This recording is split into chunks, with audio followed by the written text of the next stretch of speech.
Okay so viewers, अब हम इसी एक्सरसाइज का 1.1 का क्वेश्चन नंबर 3 करने के लिए जा रहे हैं। इसमें हमें पार्ट 1 गिवन है 8/10। हमें क्या करना है, नंबर लाइन पर इन रैशनल नंबर्स को रिप्रेजेंट करना है। तो नंबर लाइन हम बचपन से पढ़ते हुए आए छोटी क्लासेस में। एक हमने लाइन ड्रॉ कर दी, लेट्स सपोज के नंबर लाइन है, ये इसका सेंटर है जो कि 0 से स्टार्ट हुआ है। अब हमें वैल्यू गिवन है 8/10, तो हमने सबसे पहले इसमें 10 डिविजन्स बनाने। तो हमेशा याद रखिएगा, जब भी पॉजिटिव वैल्यू हो, मींस के माइनस जिस वैल्यू के साथ ना हो, इसका मतलब है वो प्लस वाली वैल्यू है या पॉजिटिव है। तो हमने उसको जब भी सॉल्व करेंगे, हम राइट साइड पर नंबर्स को मार्क करेंगे, लाइंस हम डिविजन्स ले लेंगे। नंबर ऑफ डिविजन्स हमें कितनी लेनी है, यहाँ अपॉन में 10 है। ये एक इजीएस्ट मेथड मैं आपको कोशिश कर रहा हूँ समझाने की, और भी इसके बहुत से मेथड हैं। तो जो मैं अपने हिसाब से करवा रहा हूँ उसको आप देखें, इसमें इंशाल्लाह गलती नहीं होगी आपसे। नंबर ऑफ 10 डिविजन्स आप यहाँ ड्रॉ कर लें। सो 1 2 3 4 5 को थोड़ा मैंने जो है वो साइज बढ़ा दिया ताकि याद रहे आपको। 1 2 3 4 5 6 7 8 9 and 10 and so on 11 12 13 I think. So here the value of this division is 1/10 out of 10 divisions। यहाँ पर आपका 10 आया है, जिसमें यहाँ पर वैल्यू आपकी क्या बनी है वो मैं बताऊंगा लास्ट में। अभी वहाँ क्या बनेगा, यहाँ 1 आएगा। जैसे यहाँ पर जो आपने ये 10 हिस्से हैं आपके पास, जिसमें से आप पहले हिस्से पे पहुंचे। ये आपके पास सेकंड पार्ट है, दूसरा हिस्सा है।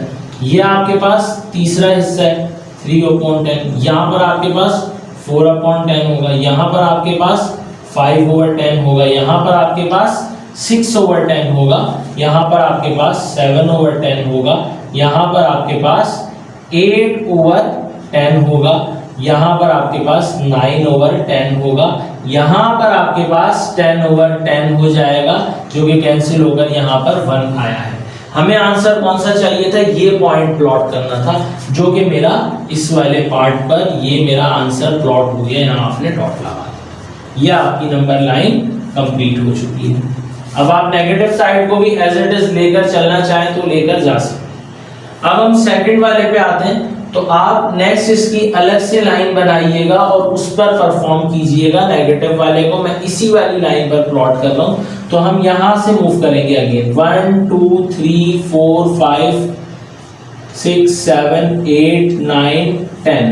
तो अब हमारे पास ये माइनस का 1/10 2/10 3/10 4/10 5/10 6/10 7/10 माइनस का 8/10। ये मैंने प्लॉट कर दिया फॉर सेकंड केस।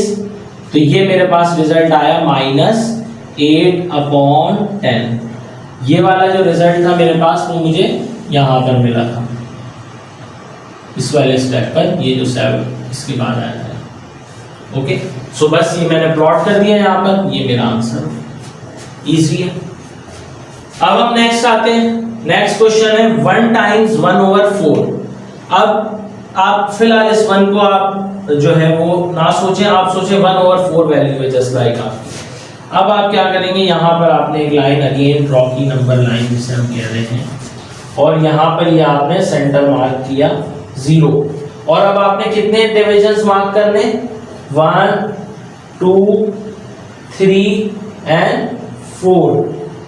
तो ये आपके पास पार्ट हुआ 1/4, ये आपके पास हुआ 2/4, ये अगेन आपके पास पार्ट हुआ 3/4। और ये जैसा कि आपको पता है कि ये 1 आएगा, क्यों, क्योंकि यहाँ पर क्या आया आपके पास 4/4, जो कि बराबर होगा कैंसिल होने के बाद 1 के। तो ये वाली लाइन आपके पास 1 आई है। ठीक है, इसको मैंने इस तरह कर दिया था। अब नेक्स्ट अगेन आपने क्या करना है, यहां से डिविजन्स लेने हैं। ये आया आपके पास 1 × 1/4। फिर यहाँ पर सेकंड आपने डिवीजन लिया जो आपके पास है 1 × 2/4। फिर आपने एक और थर्ड डिवीजन लिया जो कि आपके पास आया 1 × 3/4। इसी तरह फिर आपके पास यहाँ पर जब अगेन 1 × 1/4 आया तो वो अब 1 नहीं रहेगा, एक बार आप कैंसिल कर चुके हैं 4/4 को, अब यहाँ वो 2 बन जाएगा। ये मैंने आगे तक का आपको समझाने के लिए सिर्फ कर दिया। अब हमें आंसर चाहिए था 1 टाइम 1/4, जो कि हमारा यहाँ पर आ चुका है, ये प्लॉट हो गया, ये वाला हमारा आंसर था। इसी तरह अब हम माइनस के 1 टाइम 1/4 के लिए चलेंगे, तो ये 1 2 3 4, then again 1 time minus 1 time 1/4 minus 1 time 2/4। तो हम यहाँ पर जो है वो किस तरीके से स्टॉप कर रहे हैं, हमें वैल्यू चाहिए थी माइनस का 1 टाइम 1/4, तो ये हमारी वैल्यू आई थी 1/4, 2/4, 3/4, 4/4, जो कि माइनस के 1 के बराबर हो गई थी। फिर यहाँ पर हम आए थे माइनस का 1 टाइम 1/4, जो कि हमारा आंसर था, ये हमने प्लॉट कर दिया था, ये हमारा आंसर हो चुका है। बहुत इजी है, इसको कॉन्सेंट्रेट कर कर आप 1-2 बार रिवाइंड कर कर देखिएगा। नाउ अब हम आ जाते हैं नेक्स्ट क्वेश्चन पर। बिल्कुल इसी तरह कुछ सेम है, ये एक और हमने नंबर लाइन ड्रॉ कर दी। हमें मालूम है सेंटर हमने लिया, ये कोई डिविजन हमने स्केल से मार्क नहीं करने हैं। देखें गैप भी हो सकता है किसी में ज्यादा, ये आप अपनी सहूलत से जैसे आपको फिजिबल हो आप स्पेस देकर इसको मेंशन कर सकते हैं, बस कॉन्सेप्ट आपका क्लियर होना चाहिए। नाउ अब ये हम बात कर रहे हैं, यहाँ पर 0 है और हमें चाहिए 2/3 है, तो 3 डिविजन्स हम नोट कर लेते हैं। 1/3 कहलाएगा, 2/3 कहलाएगा एंड 3/3 कहलाएगा, यानी 1/3 कहलाएगा, 2/3 कहलाएगी वैल्यू, 3/3 जो कि कैंसिल होकर 1 हो चुका है। नाउ नेक्स्ट यहाँ पर क्या आएगा 1 टाइम्स 1/3, नेक्स्ट डिवीजन में 1 टाइम्स 2/3 एंड सो ऑन, ये वैल्यू चलती जाएगी। 3 टाइम्स कैंसिल होगा तो फिर 2 आ जाएगा और फिर इसी तरह नेक्स्ट आगे मूव करेगा। लेकिन हमें आंसर क्या चाहिए था 2/3, तो हम यहाँ पर बस स्टॉप कर गए हैं, हमें ज़रूरत नहीं है इतनी बनाने के लिए। लेकिन इन केस कोई ऐसी वैल्यू आ जाती है जस्ट लाइक 1 × 2/3, तो आपको आइडिया होगा फर्दर आगे मूव किस तरह करना है। तो ये आपकी वैल्यू प्लॉट हो चुकी है, यहाँ पर आपका ये वाला आंसर हो चुका है। अब नेगेटिव के लिए जो कि आपने न्यू लाइन में बनाना है, मैं इसी में अगेन कर रहा हूँ -2/3, तो ये 1 माइनस का 1/3 हो गया यहाँ पर, और ये माइनस का 2/3 हो गई है टर्म। तो ये वाला पॉइंट हमारा प्लॉट हो गया। इसी तरह आगे 3/3 जो कि 1 के बराबर होगा माइनस के, तो हमें आंसर हमारा प्लॉट होने के बाद मिल चुका है। आई थिंक ये आपको जो है वो क्लियरली समझ आ गया होगा कॉन्सेप्ट।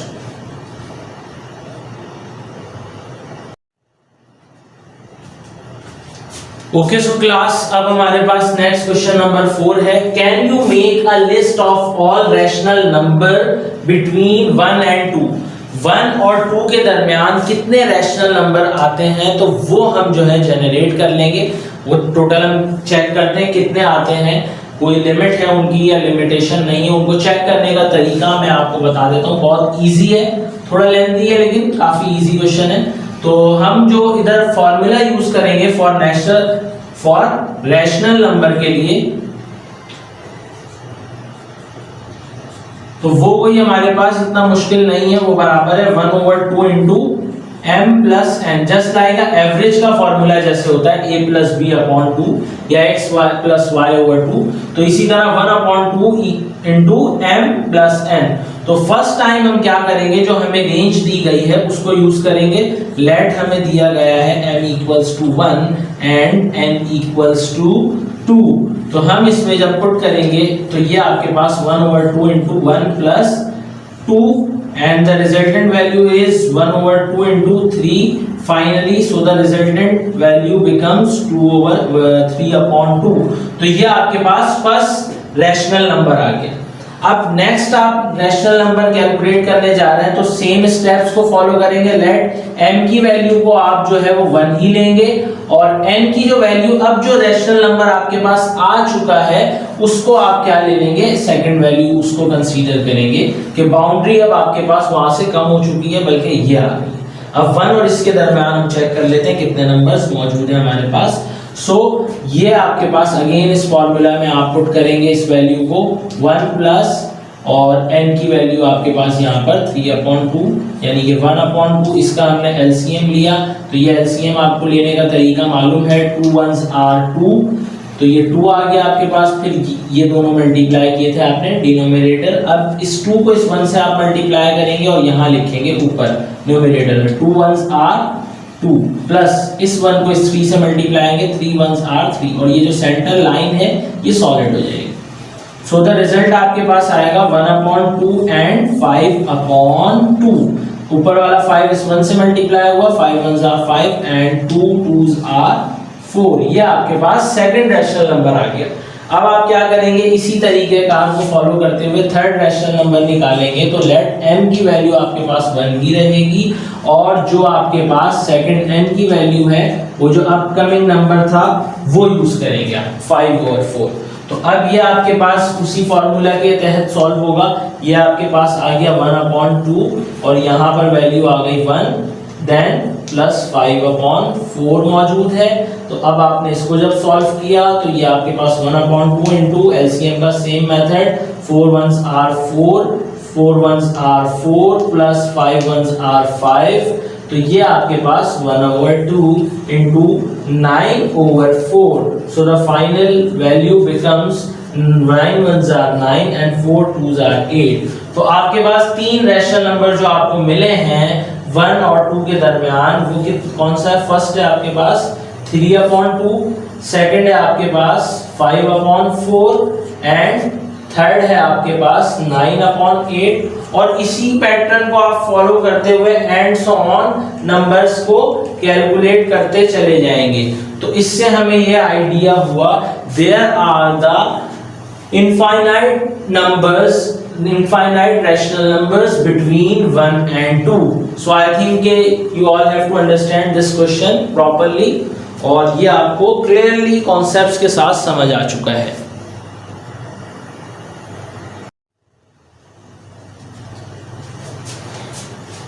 ओके सो क्लास, अब जो नेक्स्ट क्वेश्चन नंबर 5 गिवन है, हमें पूछा जा रहा है give reason why pi is an irrational number. तो पाई इररेशनल नंबर क्यों है? तो आपको इररेशनल नंबर की कंडीशन बिल्कुल क्लियरली कॉन्सेप्ट्स के साथ पता है। पाई की वैल्यू क्योंकि बराबर होती है 3.14159 एंड सो ऑन वैल्यू चल रही है। तो सबसे पहले आपको आइडिया हुआ नॉन टर्मिनेटिंग है। सेकंड आपने चीज चेक की इसमें क्या रिकरिंग कुछ है? नहीं, कोई रिकरिंग नहीं है। तो इसका मतलब है ये इररेशनल नंबर की कंडीशन होती है कि जब भी हमारे पास कोई वैल्यू जो है वो नॉन टर्मिनेटिंग हो और नॉन रिकरिंग हो तो वो इररेशनल नंबर कहलाता है। तो हम इसका रीजन दे सकते हैं because the value of pi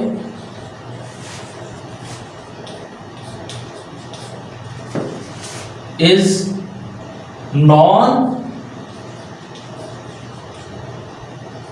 terminating and non recurring, it means repeating. Due to this reason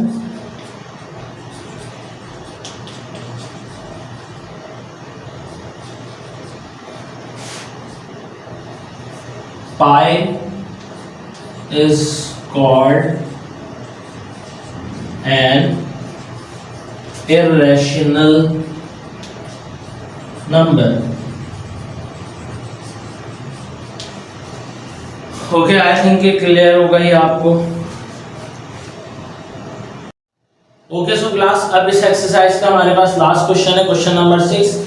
इसको हमें टिक करना है, टिक द करेक्ट स्टेटमेंट, यानी ट्रू फॉल्स है, टिक और क्रॉस। तो फर्स्ट है हमारे पास 5/7 is an example of irrational number.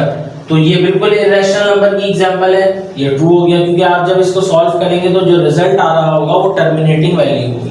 Now pi is an irrational number, pi जो है वो इररेशनल नंबर है, बिल्कुल इररेशनल नंबर है। अभी थोड़ी देर पहले इसके हमने प्रीवियस क्वेश्चन में एग्जांपल भी की है। अच्छा, नेक्स्ट क्वेश्चन नंबर इसका पार्ट 3 है, 0.31591 पॉइंट डॉट डॉट चल रहा है, is an example of non terminating and non recurring, non repeating कह सकते हैं डेसिमल फ्रैक्शन। तो तो नॉन रिकरिंग है, बिल्कुल नॉन रिकरिंग है और नॉन टर्मिनेटिंग है, तो ये भी हमारे पास ट्रू हो गया। Next one 0.123 is an example of recurring decimal fraction. तो 0.123 सिर्फ 3 पे बार है, तो 3 सिर्फ रिकरिंग फॉर्म में चल रहा है। हमारे पास क्या होना चाहिए, रिकरिंग हम कब कहते हैं, जब हमारे पास पॉइंट के बाद जो भी नंबर है वो सारे ही रिकरिंग हो। तो ये रिकरिंग नहीं है बिल्कुल, ना पेयर ऑफ नंबर रिकरिंग है ना सारे, तो ये बात हमारी फॉल्स हो गई। Now 1/3, 2/3 between 0 and 1, lying between 0 and 1, क्या ये 0 और 1 के दरमियान लाया करते हैं? तो चेक करने का आसान तरीका है आप कैलकुलेटर से, या एक आसान इसकी ट्रिक है, जब भी न्यूमरेटर में स्मॉलर नंबर हो, डिनोमिनेटर में ग्रेटर नंबर हो, तो इसका जो भी रिजल्ट आएगा वो 0 और 1 के दरमियान होगा।